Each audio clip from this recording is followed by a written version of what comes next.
Herkese merhabalar, kanalıma hoş geldiniz. Bugün sizlere muhteşem bir yöntemle yumuşacık lavaş tarifiyle geldim. Sizleri çok bekletmeden hemen tarife geçiyorum.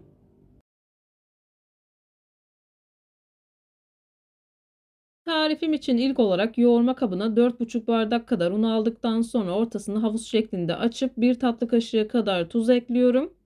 2 bardak ılık süt ekliyorum. Dilerseniz 1 bardak ılık su, 1 bardak da ılık süt kullanabilirsiniz. Yarım çay bardağı kadar sıvı yağ kullanıyorum. Kullandığım çay bardağı ölçüsü 100 mililitredir. Yine aynı şekilde kullandığım su bardağı ölçüsü de 200 mililitredir. Yavaş yavaş hamurumu yoğurmaya başlıyorum.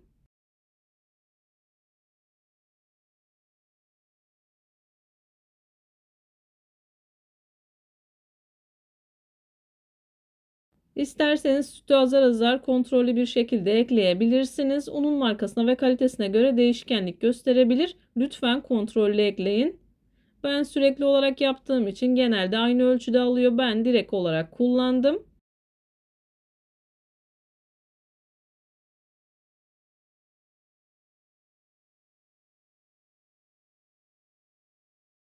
Hamurumu bir süre yoğurma kabında yoğurup toparladıktan sonra masaya alıyorum. Masada özlü bir hal alıncaya kadar hamurumu yoğuruyorum.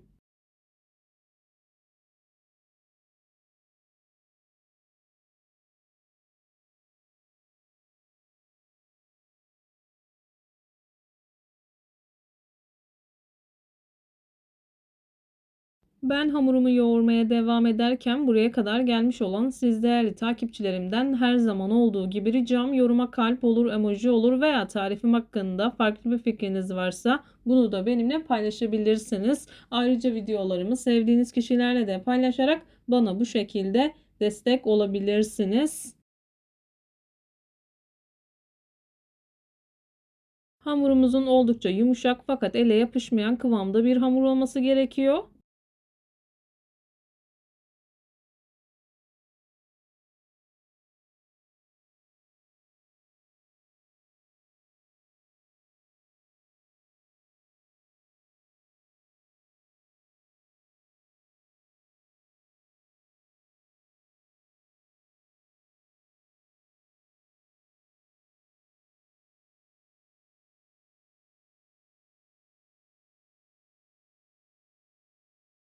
Hamuru yeteri kadar yoğurdum. Buzdolabı poşetinin içerisine alıyorum. Yaklaşık yarım saat kadar dinlendiriyorum.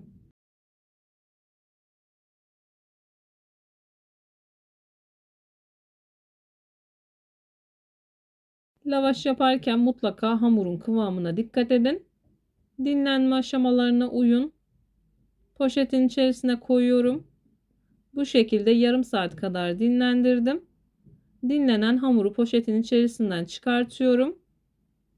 Kıvamını göstermek istiyorum. Gerçekten mükemmel bir hamur oldu. Hamuru yuvarlak bir forma getirdikten sonra göz kararı olacak şekilde parçalara ayırıyorum. Bu hamurdan toplamda 10 adet bez elde ediyorum. Kullanmış olduğum tepsi 40 santimlik bir tepsidir. Sizler de kullandığınız tepsiye veya tavaya göre ayarlayabilirsiniz.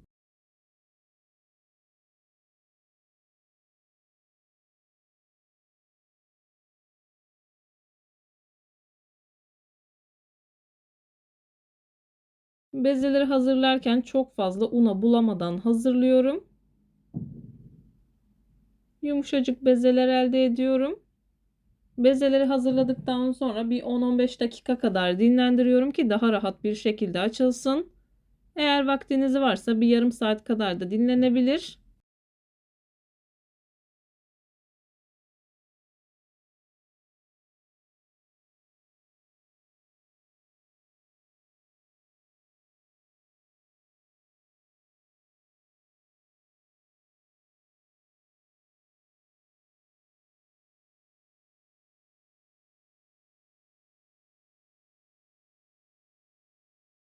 Bezelerimi hazırladım. Üzerini tekrardan poşet ile kapatıyorum. Hamuru koyarken kullandığım poşeti tekrardan kullandım. Üzerini ekstradan bir mutfak havlusu ile kapatıyorum.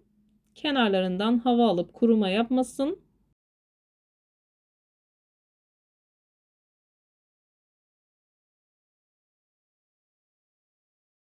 Bezeleri yaklaşık 15 dakika kadar dinlendirdim. Tezgahıma biraz un alıyorum.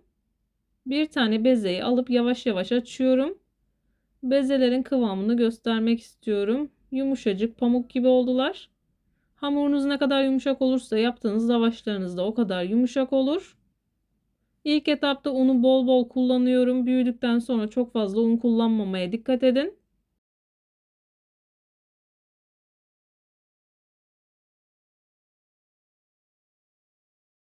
Kullandığım tepsi boyutuna göre açıyorum.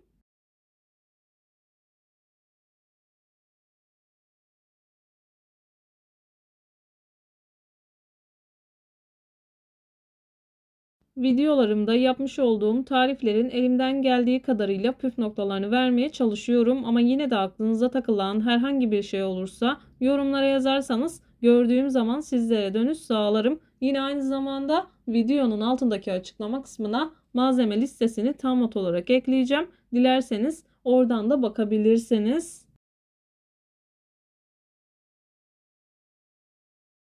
Hamurların hepsini açıyorum. Sofra bezinin üzerine serdim. Ben biraz hızlı açtığım için hepsini açtıktan sonra pişirdim. Eğer yavaş açıyorsanız üçerli olarak açıp pişirebilirsiniz. Tamamen kendinize göre ayarlayın ki açtığınız yufkalar kurumasın.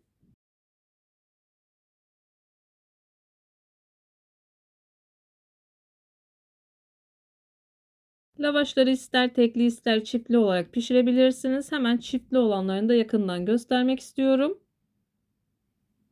Pasta tabağından biraz daha küçük olacak şekilde açıyorum. Biraz sıvı yağ sürüyorum. Sıvı yağın her yerine değmesine dikkat edin. Diğer açmış olduğum bezeyi üzerine kapatıyorum. Kenarlarından eşitleyip kenara aldım. Diğerlerini de hazırlıyorum. Bu şekilde hazırladıktan sonra dilerseniz bir 5 dakika kadar bekletip açabilirsiniz. Ayrıca isterseniz biraz un serpebilirsiniz. Daha kolay ve daha güzel yapışacaktır. Kenarlarını eşitleyip yavaş yavaş açıyorum.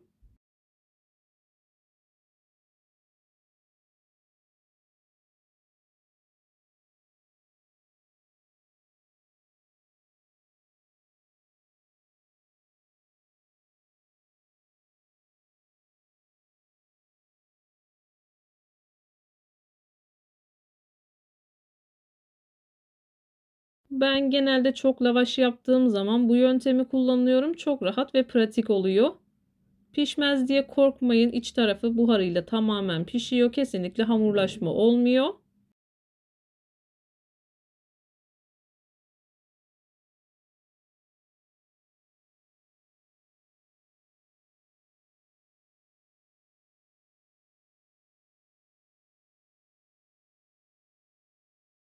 Bu tarz hamur işi tariflerine kanalımdan ulaşabilirsiniz. Tariflerimi gönül rahatlığı ile deneyebilirsiniz.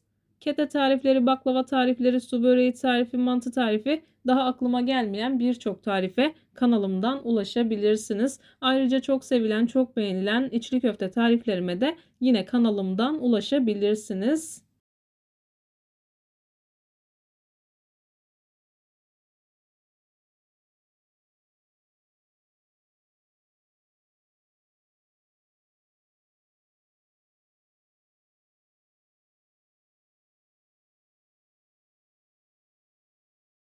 Tepsi boyutunda hepsini açtım, hazırladım. Tepsiyi iyice ısıttım. Hem büyük gözü hem orta gözü açtım.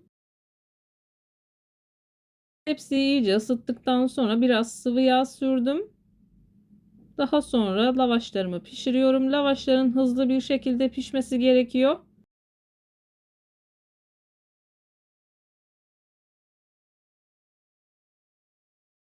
Lavaşları hızlı bir şekilde pişirip kalınca bir sofra bezinin içerisinde topluyorum.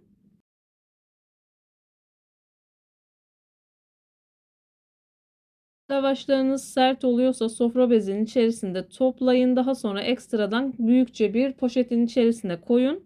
O şekilde nemlenecek ve yumuşacık olacak.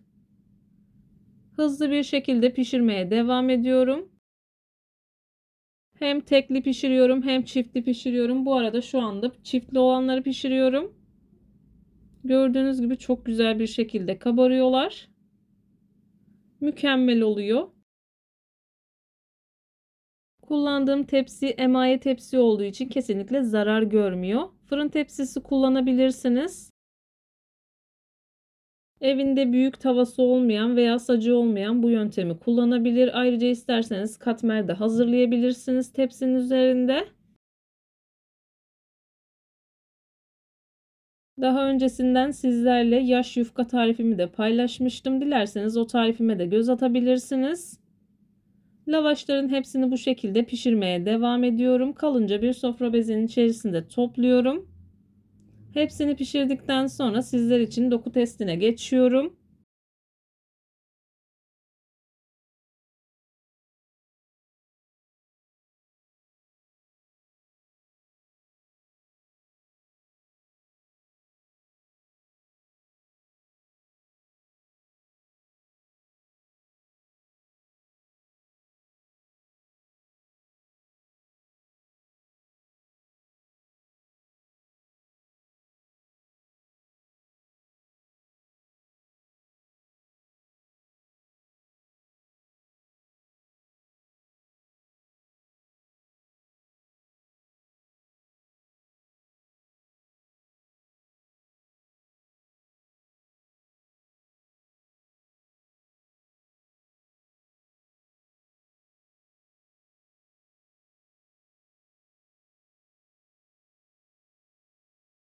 Lavaşlarımı pişirdim. Hemen sizler için daha ılıkken çiftli olanlarını ayırıyorum. En ufak bir hamurlaşma yok. İçi tamamen buharla pişti. Ayırdıktan sonra yumuşaklığını göstermek istiyorum. Yumuşacık pamuk gibi oldular.